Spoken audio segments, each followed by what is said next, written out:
No, but we knew what we had to do. I mean, each one of us had a specific job, and we helped out one another. And like Dennison set the tone.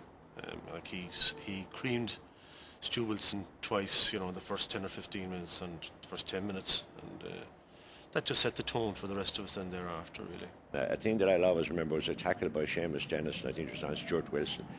He shook, the ground shook with that tackle, and the crowd immediately lifted the whole out of him. And from the word go, Munster played so well that day.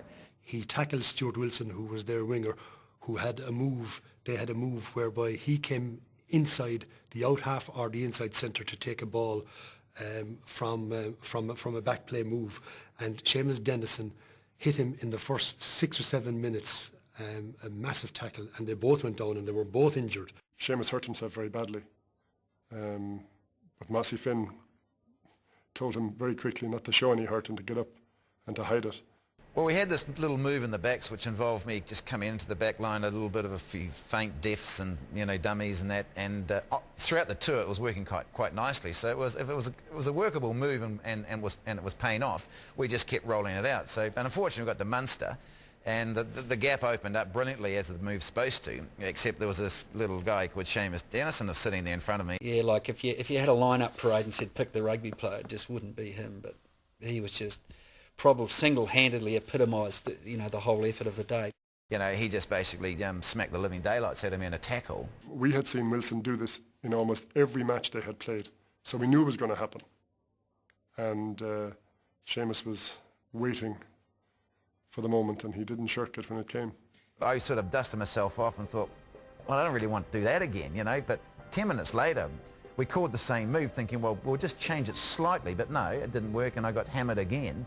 So 2 belts out of 2 moves, I just said to the guys, no, that's it, you know, I'm out of here for the rest of the afternoon, we'll just keep moving it wide. So they'd done their work. And you could see where they were bringing the full back and the blindside wingers into their back line. And it helped on the day, it certainly helped on the tackle, because I think I was half expecting that he would come into the line in that particular position. And if he broke a tackle, he was gone. And quite often centres would stay with their men, but Seamus stepped right into the gap when he came through and hit him fairly hard. But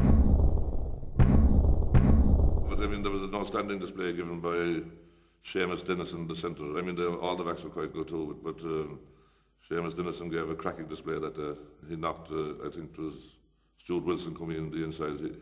He sent him back to Auckland or wherever he comes from fairly rapidly that day, you know. And it was really good, and quite painful, I might add.